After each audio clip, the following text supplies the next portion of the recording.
4192002261. Video pada kali ini saya akan menunjukkan satu permainan tradisional yang mana dapat saya simpulkan dalam satu peribahasa, iaitu tak lapuk dek hujan, tak lekang dek panas, yang membawa maksud sesuatu perkara yang tidak akan berubah dan juga tidak akan ketinggalan zaman. Permainan tradisional yang saya maksudkan adalah permainan ketinting atau lebih dikenali dengan nama permainan tenteng. Permainan ini merupakan salah satu permainan warisan kebudayaan masyarakat Melayu yang mana masih popular hingga ke hari ini. Walaupun pengaruh permainan video game dan juga monopoli menjadi ancaman kuat kepada permainan tradisional, namun permainan ketinting ini atau permainan tenteng masih menjadi tarikan untuk kanak-kanak. Ketinting merupakan sebuah permainan yang mana bukan sahaja memberi hiburan terhadap kanak-kanak, malah memberi manfaat terhadap rohani dan jasmani seseorang pemain. Permainan ini dimainkan oleh seluruh kanak-kanak di dunia dengan istilah yang berbeza kerana terdapat perbezaan ketika bermain permainan tenteng ini mengikut negeri masing-masing. Dengan istilah yang berbeza juga, permainan ketinting ini merupakan asas kepada acara lompat jauh yang bertaraf sukan antarabangsa. Nak tengok cara-cara variasi bermain bersama saya? Jom kita main bersama-sama.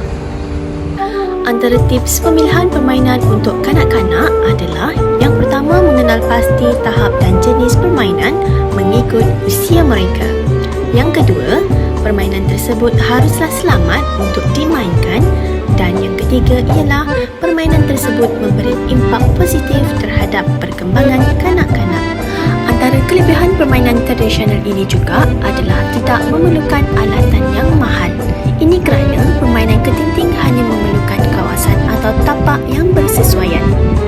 Kanak-kanak boleh membuat gelanggang ketinting dengan hanya menggunakan kayu jika berada di kawasan tanah ataupun pasir. Namun dalam video yang saya tunjukkan adalah dengan menggunakan kapur kerana berada di kawasan ataupun permukaan yang bersimen. Alatan kedua ialah gundu. Gundu ialah objek berbentuk leper digunakan sebagai tanda bagi para pemain untuk menggerakkan kedudukan mereka di petak-petak gelanggang. Gundu boleh didapati dengan menggunakan batu yang leper. Antara kepentingan bermain permainan tradisional seperti ketinting ini ialah dapat meningkatkan kemahiran motor halus. Kemahiran motor halus adalah kemahiran yang melibatkan pengawalan otot-otot kecil pada tubuh badan seperti pergelangan tangan, jari-jari tangan dan juga jari kaki. Kemahiran motor halus ini memerlukan kekuatan, kawalan motor halus dan kecekapan. Kepentingan yang kedua ialah dapat meningkatkan perkembangan motor kasar.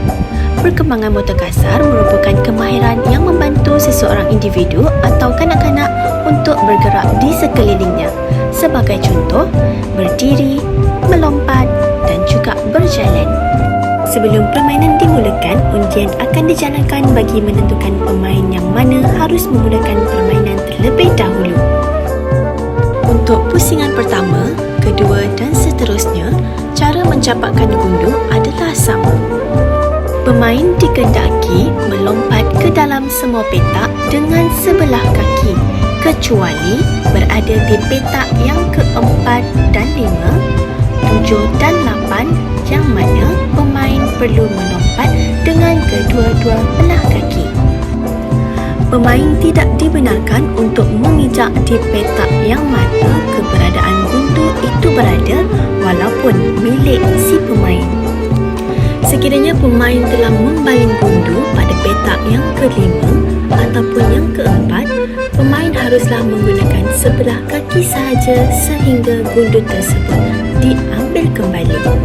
Permainan untuk pemain pertama ini akan terhenti sekiranya kesalahan ini berlaku, iaitu gundu berada di garisan tengah-tengah. Ini akan memberi peluang kepada pemain yang seterusnya.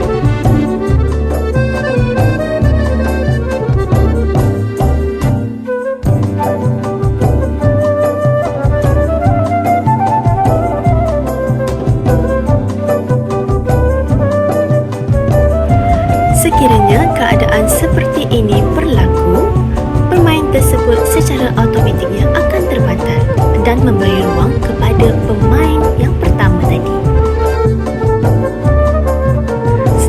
dapat mengeratkan hubungan silaturahim sesama rakan sebaya, kanak-kanak ini juga akan belajar untuk menghargai alam sekitar, memelihara persekitaran serta mengenal dan menghormati nilai budaya masyarakat mereka.